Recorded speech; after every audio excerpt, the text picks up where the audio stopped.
Hello కానమోకు కథావచనం మోహనవచనం పరిజ్ఞాన హితభాండం నిశ్చిత్ చదువరి శ్రోతలకు ఆహ్వానం నమస్కారం. చదవదగునెవరు రాసిన తదుపరి చదివిన వెంటనే మరువక పలువురికి వినిపింపబూనినా అది ఏ పరిజ్ఞాన హితభాండమవుపో మహిళ మోహనవచనమై విరాజిల్లు. పరిజ్ఞాన హితభాండం లక్ష్యం ప్రతివారీ సమాచార హక్కు ఆస్ఫూర్తితోనే ఇప్పుడు ఆంధ్రప్రదేశ్ పారిశ్రామిక ప్రగతి వైపు దృష్టి అనేటువంటి సమాచారాంశాన్ని ఇప్పుడు మన కానమోకు కథావచనం శ్రోతలకు మీ కానమోకు స్వరంలో సమాచారాంశంగా వినిపిస్తాను, వినండి. ఆంధ్రప్రదేశ్ పారిశ్రామిక ప్రగతి వైపు దృష్టి. ఇక వినండి. పెట్టుబడులకు అనుమతి, పారిశ్రామిక ప్రగతి వైపు అడుగులు. ఎస్ఐపిబి సమావేశంలో ముఖ్యమంత్రి వెల్లడి. తమ ప్రభుత్వం తీసుకొచ్చిన నూతన పాలసీతో రాష్ట్రంలో పెట్టుబడులు పెట్టేందుకు దేశ విదేశీ సంస్థలు ఆసక్తి చూపిస్తున్నాయని ముఖ్యమంత్రి అన్నారు. ఇటీవల సచివాలయంలో స్టేట్ ఇన్వెస్ట్మెంట్ ప్రమోషన్ బోర్డు 6వ సమావేశం ముఖ్యమంత్రి అధ్యక్షతన జరిగింది. గత 5 సమావేశాల్లో తీసుకున్న నిర్ణయాలు, అనుమతులపై సమీక్షించారు. 11 నెలల కాలంలో ఇప్పటి వరకు 76 ప్రాజెక్టులకు సంబంధించి 4,95,796 కోట్ల పెట్టుబడులకు ఆమోదం తెలిపింది.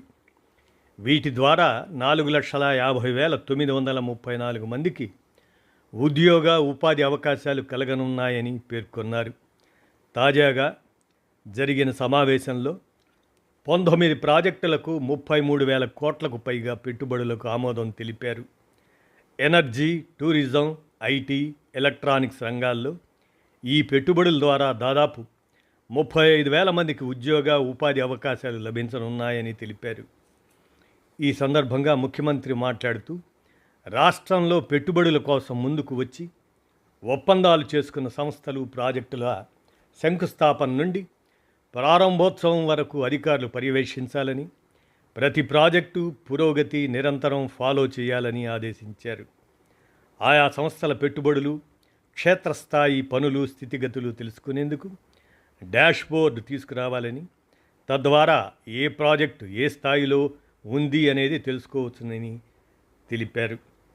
పెట్టుబడులతో పాటు వచ్చిన ఉద్యోగాల వివరాలతో పోర్టల్ రావాలని, ఎస్ఐపిబి సమావేశాల్లో కొత్త పెట్టుబడులకు ఆమోదం తెలపడంతో పాటు ఇప్పటికీ ఆమోదం తెలిపిన ఒప్పందాలు చేసుకున్న ప్రాజెక్టులకు సంబంధించి ప్రోగ్రెస్ వివరించాలని ముఖ్యమంత్రి అధికారులను ఆదేశించారు.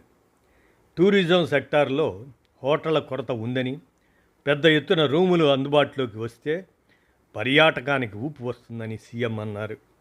50,000 రూములు అందుబాటులోకి తేవాలని, దీనివల్ల పర్యాటకులు బసకు ఇబ్బంది ఉండదని, క్యారవాన్స్కు సంబంధించిన పాలసీ కూడా అమల్లోకి తేవటం ద్వారా కొత్త పర్యాటకులకు కొత్త అనుభూతి వస్తుందని పేర్కొన్నారు. పర్యాటక ఆదాయం పెరుగుతుందని వివరించారు. దేవాలయాలకు వచ్చేవారికి మంచి వసతి ముఖ్యమని పేర్కొన్నారు. కుటుంబాలతో వచ్చేవారు ప్రశాంతమైన, పరిశుభ్రమైన వాతావరణంలో ఉండేలా చూడాలని అన్నారు. రాష్ట్రంలో 21 దేవాలయాల్లో వసతి సౌకర్యం పెంచే చర్యలు తీసుకోవాలని, టెంట్లు ఏర్పాటు చేసి వసతి కల్పించే ప్రాజెక్టులు కల్పించాలన్నారు. గోదావరి, కృష్ణ హారతుల కార్యక్రమం ఆధ్యాత్మికత పెంచేలా నిర్వహించాలని సూచించారు. చిన్న చిన్న ప్లాంట్ల ద్వారా అగ్రికల్చర్ వేస్ట్ను సర్క్యులర్ ఎకానమీగా సద్వినియోగం చేసుకునే పరిశ్రమలకు ప్రోత్సాహం ఇవ్వాలని సూచించారు.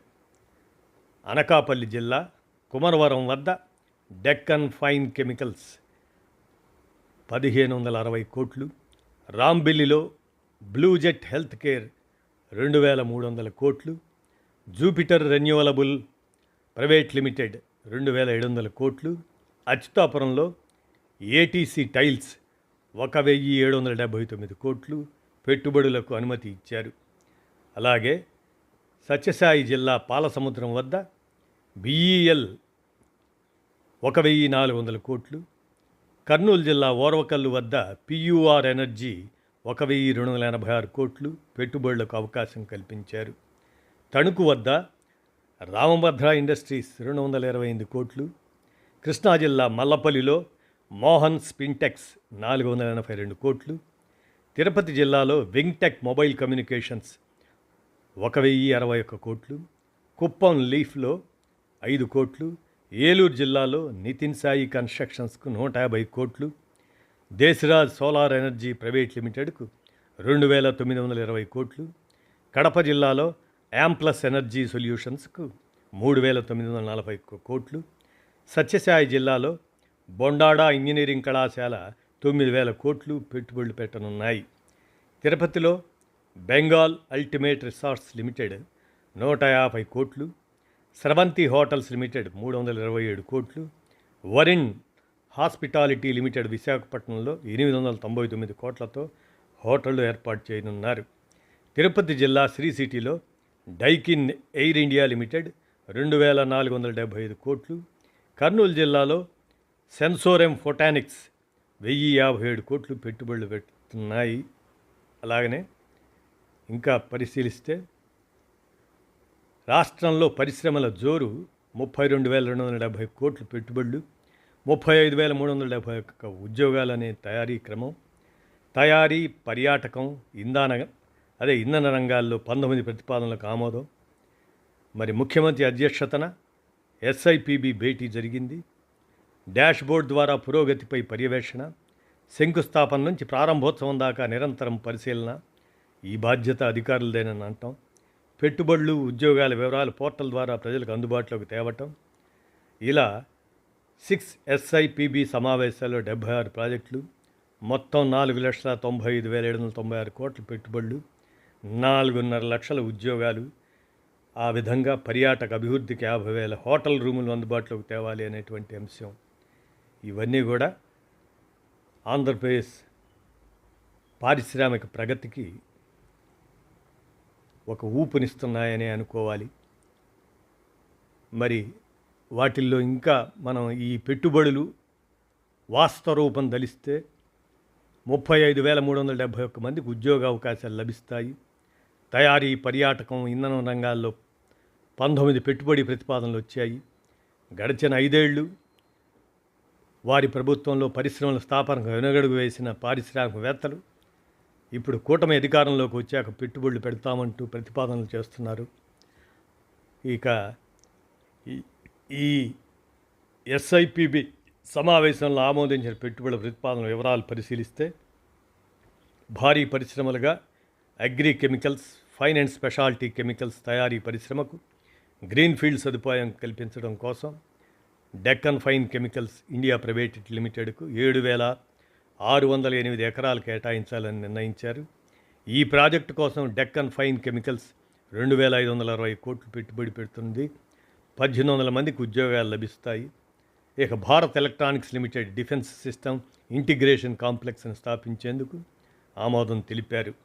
ఈ బిఈఎల్ 1,400 కోట్లు పెట్టుబడి పెడుతుంది. 800 మందికి ఉద్యోగాలు దక్కుతాయి. ఇక ఓర్వకల్లులో పియూఆర్ ఎనర్జీ 1,200 కోట్ల పెట్టుబడితో 1,200 మందికి ఉపాధి కల్పించేలా ఎలక్ట్రికల్ వెహికల్ తయారీ కేంద్రాన్ని ఏర్పాటు చేసేందుకు ఆమోదం తెలిపారు. ఈ ప్లాంట్ కోసం ఓర్వకల్లులో టైలర్ మేడ్ ఇన్సెంటివ్ విధానం అమలు చేస్తూ 115 ఎకరాలు కేటాయించారు. Bluejet health care limited intermediate manufacturing facility సెంటర్ను స్థాపించేందుకు ప్రతిపాదించింది. ఇందుకోసం రాయితీతో 125.12 ఎకరాల భూమిని కేటాయించాలని నిర్ణయించారు. ఈ ప్రాజెక్టులో 1,750 కోట్లు పెట్టుబడులు పెట్టేందుకు 1,750 మందికి ఉద్యోగాలు ఇచ్చేందుకు సంస్థ ముందుకొచ్చింది. ఇక జూపిటర్ రెన్యూవబుల్స్ ప్రైవేట్ లిమిటెడ్ వారు 2,700 కోట్ల పెట్టుబడితో 2,216 మందికి ఉపాధిని కల్పించేలా 4.8 మెగావాట్ల సోలార్ సెల్, 1.5 మెగావాట్ల మాడ్యూల్స్ తయారీ చేస్తామని ప్రతిపాదించింది. ఏపీఐడిపి దాని విధానం మేరకు ఈ ప్రాజెక్టుకు అవసరమైన భూమిని కేటాయించేందుకు ఆమోదించారు. వింగ్టెక్ మొబైల్ కమ్యూనికేషన్ ఇండియా వీరు ప్రైవేట్ లిమిటెడ్ 1,021 కోట్లతో 10,098 మందికి ఉద్యోగాల కల్పనకు ప్రతిపాదనలు పంపింది. ఈ సంస్థకు తిరుపతిలోని ఎలక్ట్రానిక్స్ మ్యానుఫ్యాక్చరింగ్ క్లస్టర్ 2లో కేటాయించిన 75 ఎకరాలకు సేల్ డీడ్కు అవకాశం కల్పిస్తూ ఎస్ఐపిబి ఆమోదం తెలిపింది. Messrs Bondada engineering limited Anantapuram Sri Sathya Sai జిల్లాలో 9,000 కోట్ల పెట్టుబడితో 3,900 మందికి ఉద్యోగాలు కల్పించే 2,000 మెగావాట్ల సోలార్ పవర్ ప్రాజెక్టుకు ఆమోదం తెలిపారు. ఇక Daikin air conditioning India limited Tirupati Sri సిటీలో 2,475 కోట్ల పెట్టుబడితో 5,150 మందికి ఉద్యోగాలు కల్పించేలా ఎయిర్ కండిషనర్సు, కాంపోనెంట్లు, వాటి తయారీ పరిశ్రమను స్థాపించేందుకు ఆమోదం తెలిపారు. ఇక ఇతర పరిశ్రమలను గమనిస్తే Nitin Sai constructions private limited Eluru వారు 150 కోట్లతో 500 మందికి ఉపాధి కల్పిస్తూ రోజుకు 20 టన్నుల ఉత్పత్తితో కంప్రెస్డ్ బయోగ్యాస్ ప్లాంట్ ఏర్పాటు చేసేందుకు ఆమోదం తెలిపారు. తిరుపతిలో బెంగాల్ అల్టిమేట్ రిసార్ట్స్ ఎల్ఏఎల్పిలో 150 కోట్ల పెట్టుబడితో 350 మందికి ఉపాధి కల్పించేందుకు ప్రతిపాదనలు పంపింది. ఈ సంస్థకు తిరుపతి ఎస్విపురంలో 5 స్టార్ రిసార్ట్స్ నిర్మించేందుకు ఎస్ఐపిబి ఆమోదం తెలిపింది. తిరుపతిలోని Saraswati hotels and resorts private limited వారు 327 కోట్ల పెట్టుబడితో 570 మందికి ఉద్యోగాలు కల్పించేలా 3 స్టార్ 5 స్టార్ హోటల్ క్లస్టర్స్కు అంగీకారం తెలిపారు. ఇక కీలక ప్రతిపాదనలకు ఆమోదం ఏమిటంటే solar energy private limited Anantapuram Sri Sathya Sai జిల్లాలో 2,920 కోట్లతో 230 మందికి ఉపాధి కల్పించేలా 300 మెగావాట్లు విండ్ ఎనర్జీ ప్లాంట్ ఏర్పాటు చేసింది. ఈ ప్లాంట్ను ఎకోరన్కు బదలాయించేందుకు ఆమోదం తెలిపారు. కడపలో యాంప్లస్ ఎనర్జీ సొల్యూషన్స్ ప్రైవేట్ లిమిటెడ్ 3,941 కోట్ల పెట్టుబడితో 266 మందికి ఉద్యోగాలు కల్పించేలా స్థాపించిన 260 మెగావాట్ల wind solar hybrid power project బదలాయింపునకు ఎస్ఐపిబి ఆమోదం తెలిపింది.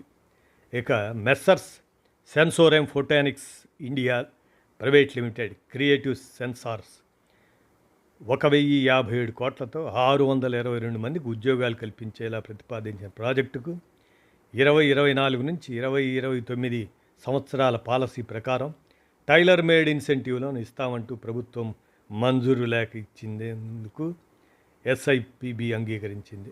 ఇక ప్రోత్సాహకాల పొడిగింపు విషయంగా మోహన్ స్పిన్టెక్స్ ఇండియా లిమిటెడ్ 482 కోట్ల పెట్టుబడితో 3,575 మందికి ఉద్యోగాలను కల్పించింది. ఈ సంస్థకు ప్రోత్సాహకాలను మరో 3 ఏళ్లు పొడిగిస్తూ ఎస్ఐపిబి ఆమోదం తెలిపింది. ATC tyres AP private limited 1,779 కోట్ల పెట్టుబడితో 600 మందికి ఉద్యోగాలను కల్పించింది. ఈ సంస్థకు ప్రోత్సాహకాల గడువును పెంచేందుకు ఎస్ఐపిబి ఆమోదించింది. మరి అలాగనే పనుల పురోగతిపై నిరంతరం పర్యవేక్షణ అవసరమనే దృష్ట్యా 2014-19 తరహాలో నోడల్ అధికారులు ఎస్ఐపిబి సమావేశంలో ముఖ్యమంత్రి వెల్లడి చేశారు. రాష్ట్రంలో పెట్టుబడులు పెట్టేందుకు ముందుకు వస్తున్న పారిశ్రామికవేత్తలకు పెద్దపీట వేసేలా, ప్రాజెక్టులు కార్యరూపం దాల్చేలా డాష్బోర్డ్ ద్వారా నిరంతర పర్యవేక్షణకు అవసరమని ముఖ్యమంత్రి పేర్కొన్నారు. ఎస్ఐపిబి సమావేశంలో ఆయన మాట్లాడుతూ ఒప్పందాలు చేసుకున్న సంస్థల పనుల పురోగతిపై అధికారులు నిరంతరం పర్యవేక్షించాలని స్పష్టం చేశారు. ఇప్పటి వరకు జరిగిన 6 ఎస్ఐపిబి సమావేశాల్లో 76 ప్రాజెక్టుల ద్వారా 4,95,796 కోట్లు పెట్టుబడులు, 4,50,934 మందికి ఉద్యోగాల కల్పన ఆ లక్ష్యంగా ప్రతిపాదనలకు ఆమోదముద్ర వేయడంపై సంతృప్తి వ్యక్తం చేశారు. పారిశ్రామిక సంస్థల శంకుస్థాపన నుంచి ఉత్పత్తి చేపట్టేదాకా నిరంతరం పరిశీలన చేసే బాధ్యత అధికారులు తీసుకోవాలని సూచించారు. ఇందుకోసం 2014-19 తరహాలో నోడల్ అధికారులను ఏర్పాటు చేయాలని ఆదేశించారు. ప్రతి సంస్థ ఎంత పెట్టుబడులు పెడుతుంది, ఎంతమందికి ఉద్యోగాలు ఇస్తుంది, ఇటువంటి విషయాలను ఒక పోర్టల్ ద్వారా రాష్ట్ర ప్రజలకు తెలియజేయాలన్నారు. ప్రపంచ శ్రేణి దిగ్గజ సంస్థలకు ప్రోత్సాహకాలు ఇవ్వడంపై రాజకీయంగా చేస్తున్న విమర్శలను సమర్థంగా తిప్పికొట్టాలని అన్నారు. ఇలాంటి వాటిని మొగ్గలోనూ తుంచివేయకపోతే పారిశ్రామికవేత్తలు నిబ్బరం కోల్పోయే ప్రమాదం ఉందని సీఎం హెచ్చరించారు. కొత్త పరిశ్రమలు ప్రోత్సహించడంతో పాటు ఉన్న పరిశ్రమలు ఖాయిలా పడకుండా చూడాల్సిన బాధ్యత ప్రభుత్వానిదేనని అన్నారు. గుంటూరు జిల్లాలో టెక్స్టైల్ పరిశ్రమను ఆదుకోవాలని చంద్రబాబు సూచించారు. ఎస్ఐపిబి సమావేశానికి మంత్రులు అలాగనే ఇతర ఆ పరిశ్రమల శాఖ కార్యదర్శి హాజరయ్యారు. ఇక టూరిజం ప్రాజెక్టులపై కూడా సమీక్ష జరిపారు. టూరిజం ప్రాజెక్టుల ఏర్పాటుపైన సీఎం సమీక్షించారు. టూరిజం సెక్టార్లో హోటళ్ల గదులు, వాటి కొరత చాలా ఉందని అన్నారు. 50,000 హోటల్ రూములను అందుబాటులోకి తీసుకురావాలని లక్ష్యంగా పెట్టుకోవాలని పర్యాటక శాఖను సీఎం ఆదేశించారు. హోటళ్లు అందుబాటులోకి వస్తే ఆయా ప్రాంతాల్లో పర్యాటక రంగం అభివృద్ధి చెందుతుందన్నారు. క్యారవాన్స్కి సంబంధించిన పాలసీని కూడా ప్రత్యేకంగా తీసుకురావాలని సూచించారు. రాష్ట్రంలో రద్దీగా ఉండే 21 దేవాలయాల్లో వసతి సౌకర్యం పెంచే చర్యలు తీసుకోవాలని అధికారులకు ఆదేశించారు. కృష్ణా గోదావరి నదుల వద్ద నిర్వహిస్తున్న హారతుల కార్యక్రమం ద్వారా ఆధ్యాత్మిక శోభ పెంచేలా చర్యలు చేపట్టాలని అన్నారు. ఈ విధంగా ఆంధ్రప్రదేశ్ పారిశ్రామిక ప్రగతి వైపు దృష్టి అనేటువంటి ఈ సమాచారాంశాన్ని మన కానమోకు కథ వచ్చిన శ్రోతలకు మీ కానమోకు స్వరంలో వినిపించాను. విన్నారుగా, ధన్యవాదాలు.